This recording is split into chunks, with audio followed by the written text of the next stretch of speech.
Thundercats. Quest for the Magic Crystal.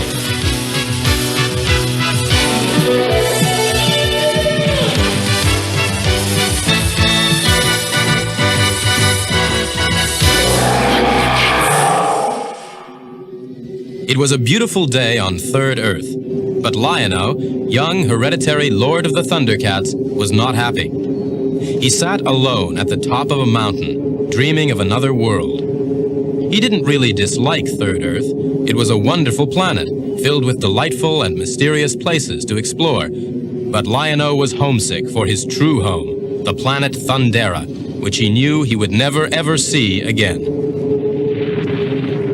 Lion-O had been very small when the Thundercats fled their doomed planet. He could remember looking back, horrified, as Thundera exploded into fiery fragments that twinkled like tiny fireflies against the darkness of space. But he yearned to remember more.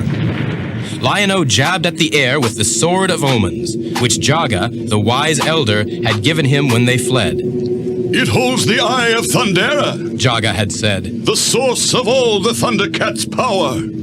Jaga had given his life to save the Thundercats. But sometimes, just when Lion-O needed him most, a magical thing happened. Jaga appeared to him, in spirit, there on Third Earth. I wish Jaga were here now, said Lion-O. You seem troubled, said a deep voice. Lion-O turned. It was a vision of Jaga. I miss Thundera, said Lion-O. How I wish I could learn more about it. Jaga smiled. There is a way. I can show it to you. How? said Lion-O. When we left Thundera, we brought with us an optocrystal, a time capsule, said Jaga. It contained the history of our planet. Find it, Lion-O, and you will learn all about your childhood and much more. Jaga! cried Lion-O, but the vision was gone. Lion-O raced back to the cat's lair, the Thundercats' mighty fortress. Nearly everyone was there. Tigra, master of camouflage. Chitara, the swift one. Panthro, martial arts expert. And the mischievous Wily Kit and Wily Cat. Snarf, who had looked after Lion-O on Thundera, was taking his afternoon nap. Breathless, Lion-O told them of the optocrystal. Amazing, said Tigra. I thought it was destroyed when we crashed to Third Earth. How can we find it? Lion-O asked eagerly.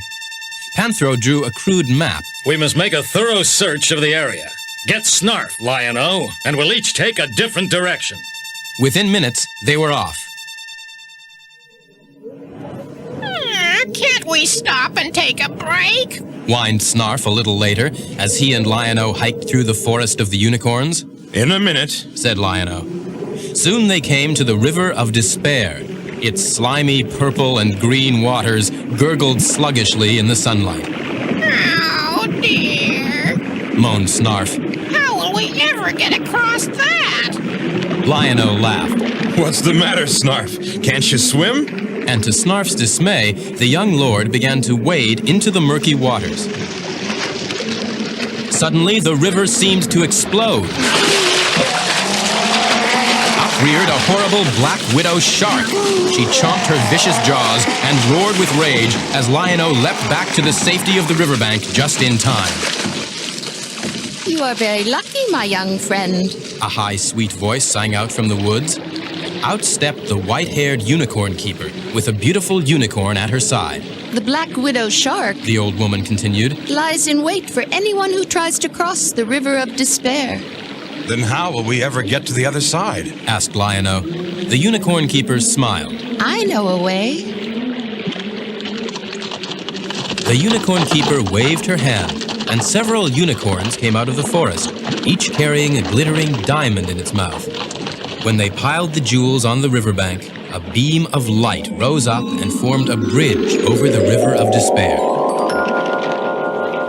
Be quick now, urged the unicorn keeper. The power will not last long. Thank you, Lion-O called as he and Snarf hurried safely over the bridge to the other side. Now they could continue their quest for the optocrystal. But elsewhere, another Thundercat had dug up a few problems of his own. The roll.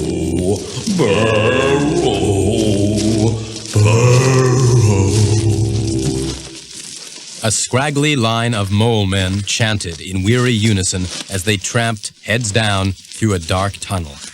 Excuse me. Said Tigra, materializing from the wall. Have any of you guys seen an octocrystal? It's a kind of box.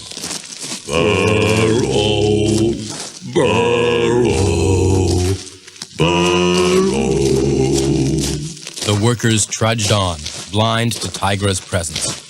Suddenly, the Mole Master charged in, gleefully cracking his thick metal-spiked whip.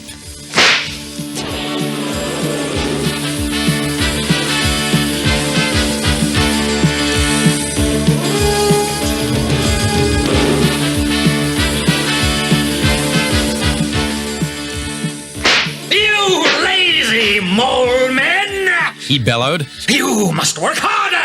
Dig more gold! Then he spotted Tigra. What's this? A trespasser in the mines of the mole men? He cried. You'll pay for this! He cracked his whip, but it struck bare wall. Tigra had disappeared. Behind you, Morrt! Shouted Tigra, laughing. Then he lashed out with his own whip. The tip struck the ground, shooting sparks that singed the Mole Master's hairy hands. The evil slave driver fled in terror. Now will you help me? Tigra asked the mole men. Burrow, burrow, burrow. The downtrodden workers seemed not to hear. Tigra shook his head. I don't think they'd see the octocrystal if it was right in front of their noses. Not far away, Chitara had stopped by the edge of a swamp to rest. How lovely. She said, bending to look at some multicolored water lilies. Then she froze. Something had hissed behind her. She whirled around. A giant serpent struck with lightning speed, but Chitara, even faster, blocked its lethal blow with her magic staff. Well, well, Said Chitara. let's see how fast you really are. She began to run dizzying circles around the serpent. It struck at the air, and finally sank its fangs into its own tail. Heads I win, tails you lose. Said Chitara, laughing as she sped away. Meanwhile, Panthro had stopped to explore a strange rocky beach. No sign of the octocrystal here. He said. But as he turned to go, he came face to face with a 7-foot-tall crab man whose tiny eyes stuck out on thin stalks. With an eerie cry, the creature attacked Panthro with vice-like pincers. Now you've done it! You've gone and made me mad! Said Panthro. In fact, I feel downright crabby. And with a high-flying kick, he sent the crabman tumbling through the air. By now, Lion-O and Snarf's search had brought them to the top of a steep mountain. Below, at the mouth of a dark cave, something glinted in the sunlight. Quickly, Lion-O raised his sword in the air. Mighty sword of omens! He cried. Give me sight beyond sight! Immediately, the sword's crossbar curled, forming eye holes. As Lion-O gazed through them, he saw a large, glittering object, bearing the proud symbol of the Thundercats. Snarf! It must be the octocrystal! Cried Lion-O. Time to call the others! Lion-O stood tall on the mountaintop and raised the Sword of Omens to the heavens. Thunder, thunder, thunder, Thundercats! Ho! He cried. Immediately, the sword began to glow, and then grew to 3 times its length. The Eye of Thundera snapped open with a mighty roar and flashed the bold Thundercat symbol into the sky. The other Thundercats, wherever on Third Earth they might be, would see this signal and would soon be at Lion-O's side. But Lion-O couldn't wait. Cautiously, he and Snarf crept to the mouth of the cave. Suddenly, Snarf shrieked. A huge, ugly caveman had emerged from the darkness. Pardon me, said Lion-O. but this optocrystal belongs to us. So if you don't mind, we'll just... cried the caveman. He sank to his knees and propped his elbow on the shining silver object. Hey, I think he wants to arm wrestle for it. Exclaimed Lion-O. Oh, Groaned Snarf. no. He's too big. You'll never be able to beat him. By the time the other Thundercats had raced into the clearing, Lion-O and the caveman were locked in a contest of pure strength, their arm muscles rippling with effort. Finally, with a roar, Lion-O slammed the caveman's fist down onto the surface of the optocrystal.